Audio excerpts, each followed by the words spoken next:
지금 보고 계시는 이 차들 모두 현대차가 만들었다는 게 믿기시나요? 에센시아나 프로페시 같은 차들은 최근에 나온 거라 대부분 아시겠지만 이런 차들은 아마 처음 보는 분들도 많을 것 같습니다. 보통 이런 컨셉카들은 브랜드의 디자인 방향성이나 향후 우리는 이런 차를 만들 것이다 라는 것을 시사해주는 중요한 역할을 하는데요. 실제 양산으로 이어지는 경우도 많아서 컨셉트카에 주목하지 않을 수 없습니다.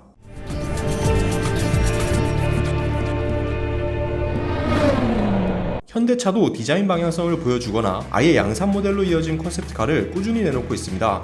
외관만 봐도 와 소리가 절로 나오는 차 좀 좋아하는 사람들 사이에선 이성을 잃게 만들 정도로 멋있는 외관이다 라는 말이 나올 정도로 역대급 디자인이나 스펙을 가진 컨셉트카들도 많았고, 특히 그 중에서는 현대차가 실제로 양산화할 것이라 말한 차들도 많습니다. 그런데 간복이라도 하는 양 결국 양산화로 이어지지 못한 사례들도 꽤 많은데요.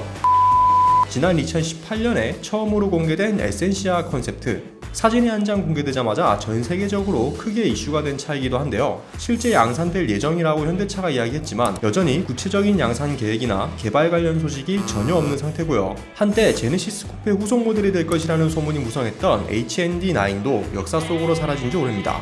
만약 슈퍼카나 스포츠카 콘셉트가 아닌 SUV나 픽업트럭 같은 실용적인 차를 위해 만든 컨셉카라면 비교적 양산화가 빨랐을 겁니다. 펠리세이드도 그렇고 산타크루즈도 그렇고 르필루즈 컨셉트 같은 경우는 이미 현대차 신차에 디자인이 적용되고 있고요. 그런데 왜 에센시아나 HND9 같은 차들은 양산화가 더디거나 아예 기억 속에서 사라지게 되는 걸까요? 이유는 간단합니다. 당장 돈이 안 되기 때문이죠. 약간 현대차를 비판하면서도 대변하는 말이 될 수 있는데요. 사실 현대차에게 지금 필요한 건 스포츠카도 슈퍼카도 아닙니다. 대중적인 차도 다양하고 많은 문제가 터지는 와중에 기술력을 과시할 수 있는 스포츠카라뇨. 현실적으로 접근해보자면 나오기만 하면 무조건 대박날 것 같고 국내 출시하면 불티나게 팔릴 거라고 말하지만 스포츠카의 실상은 그렇지 못합니다. 스포츠카는 말 그대로 스포티한 주행과 재미를 위한 차일 뿐 전혀 실용적이지도 않기 때문이죠. 판매량이 이미 말해주죠. 베스트셀링카 타이틀은 언제나 세단이나 SUV가 차지하고 있습니다. 스포츠카나 슈퍼카가 분명 필요하긴 합니다. 우리가 흔히 생각하는 페라리나 람보르기니 뿐만 아니라 메르세데스 벤츠나 BMW, 심지어 토요타도 스포츠카를 만들고 있습니다. 스포츠카는 단순히 판매량을 위해서가 아니라 브랜드의 기술력을 과시하고 그 브랜드를 찾는 소비자들에게 일종의 자부심을 느끼게 해주는 역할도 하기 때문에 브랜드 이미지 구축에 매우 중요한 역할을 하는데요. 현대차에게도 분명 필요한데 지금 당장 필요하지 않다고 말하는 이유는 이미 다들 소식을 접하셨듯 지금 현대차는 스포츠카를 만들 때가 아니거든요. 기본적인 품질조차 제대로 잡지 못하고 있는데 스포츠카를 만든다는 것만큼 무모해 보이는 것도 없을 것 같습니다. 좀 더 현실적으로 다가가 본다면 현대차 내부적으로도 지금 당장 스포츠카의 필요성을 느끼지 못하고 있는 것으로 보입니다. 원래 투도어 쿠페로 나올 뻔했던 G70을 돈이 안 되어 억지로 4도어 세단으로 만들어 팔게 되었다는 루머도 있을 정도고, 스팅어는 생각보다 저조한 판매량에 거의 매년 단종설이 나오고 있습니다. 그리고 실제로 한 매체와의 인터뷰에서 우리가 그런 차를 만들었을 때 소비자들이 지갑을 여느냐부터 생각한다 라는 말을 현대차 관계자가 한 것으로 유명하죠. 이 정도라면 스팅어나 G70을 단종하지 않고 계속 생산하는 것도 감사해야 할 노릇이네요. 물론 현대차가 아예 도전을 하지 않는 것은 아닙니다. 충분히 수요가 있을 만한 영역에선 열심히 도전을 하고 있는데요. 현대차가 이 차만큼은 절대 만들지 못할 것 같았던 차들을 성공적으로 양산에 이르게 만든 사례들이 아주 가까이 있습니다.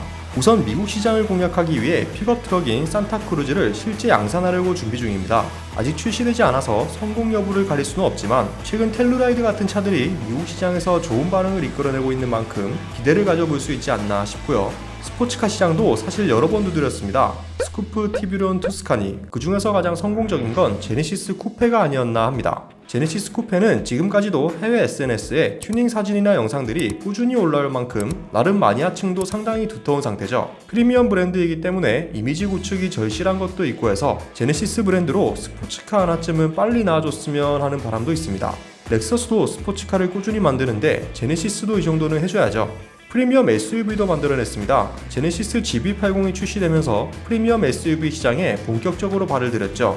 국내 시장에서 생각했던 것보다 훨씬 많이 팔리고 있고 해외 시장에서도 공개되자마자 우수한 디자인으로 좋은 평가를 받고 있습니다. 이제 경쟁 모델 대비 얼마나 많이 팔리느냐, 그리고 지금 문제가 되고 있는 품질 이슈를 얼마나 잘 대처하느냐에 따라 향후 성공 여부가 결정될 수 있을 것 같네요. 마치 간복이라도 하는 듯 흘렸다가 아직 출시되지 않은 신차. 오늘 소개해드린 콘셉트카 외에도 실제 테스트 중인 신형 G80 스포츠 같은 경우도 예정보다 출시 시기가 많이 늦춰지고 있어서 기다리는 소비자들이 많습니다. 현대차가 출시했다고 했다가 아직 현실화되지 못한 차들, 여러분은 하루빨리 양산되었으면 하는 국산차가 있으신가요? 여러분들의 의견 댓글로 자유롭게 나눠주시면 감사드리겠습니다. 오토포스트 이슈플러스였습니다.